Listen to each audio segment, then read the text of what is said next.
Assalamualaikum warahmatullahi wabarakatuh. Bagaimana kabar kalian hari ini?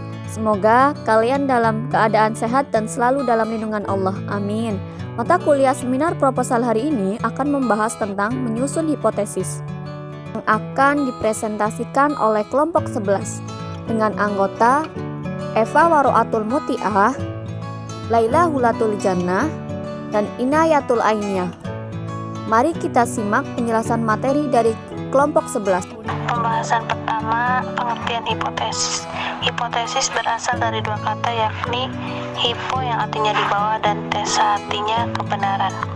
Hipotesis merupakan jawaban sementara rumusan masalah penelitian. Disebut sementara karena jawaban yang diberikan baru didasarkan pada teori yang relevan, belum didasarkan pada teori-teori fakta empiris yang diperoleh melalui pengumpulan data di lapangan. Syarat-syarat hipotesis. Hipotesis merupakan suatu pernyataan yang penting kedudukannya dalam sebuah penelitian. Oleh karena itu, peneliti dituntut mampu merumuskan hipotesis dengan jelas. Brooke dan Gall mengajukan adanya persyaratan untuk hipotesis, yakni yang pertama, hipotesis hendaknya merupakan rumusan tentang hubungan dua atau lebih variabel. Yang kedua, hipotesis yang dirumuskan hendaknya disertai dengan alasan atau dasar-dasar teoritik dan hasil penemuan terdahulu. Yang ketiga, hipotesis harus dapat diuji, dan yang keempat, rumusan hipotesis hendaknya yang singkat dan padat.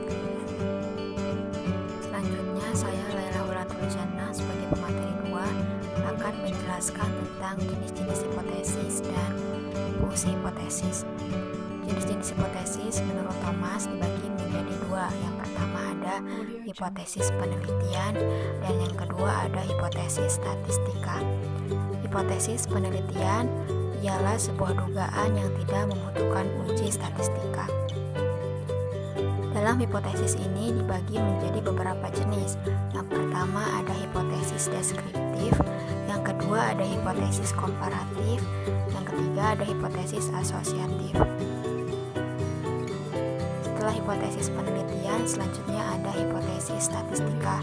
Hipotesis statistika merupakan salah satu dugaan yang digunakan untuk pengujian analisis dengan menggunakan sebagian data dari keseluruhan data yang ada. Hipotesis yang digunakan adalah metode statistika inferensial. Statistika inferensial adalah metode statistik yang digunakan untuk menganalisa data sampel.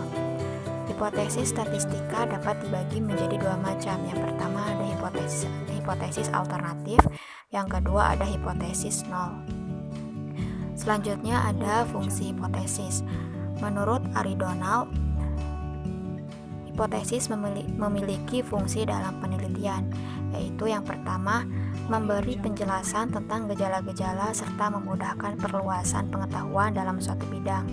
Yang kedua yaitu mengemukakan pernyataan tentang hubungan dua konsep yang secara langsung dapat diuji dalam penelitian. Yang ketiga yaitu memberi arah penelitian. Yang keempat yaitu memberi kerangka pada penyusunan kesimpulan penelitian. Materi selanjutnya yaitu tentang manfaat hipotesis.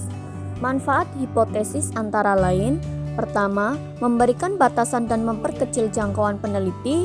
Yang kedua, mensiagakan peneliti kepada kondisi fakta dan hubungan antar fakta yang kadangkala hilang begitu saja dari perhatian peneliti. Yang ketiga, sebagai alat yang sederhana dalam memfokuskan fakta. Yang keempat, sebagai panduan dalam pengujian serta penyesuaian dengan fakta dan antar fakta.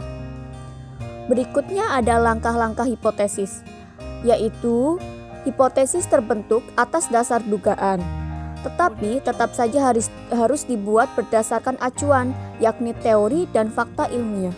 Yang kedua, perumusan hipotesis menggunakan acuan fakta.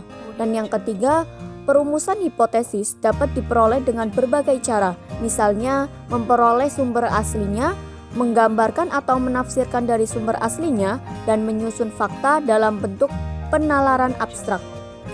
Berikutnya, ada karakteristik hipotesis yang baik, yaitu hipotesis harus disusun spesifik, hipotesis harus dilandasi argumen yang kuat, hipotesis harus dapat diuji, dan diukur. Dan berikutnya, hipotesis harus konsisten dengan teori-teori yang ada. Hipotesis harus disusun sedemikian rupa. Dan yang terakhir, hipotesis harus bebas nilai.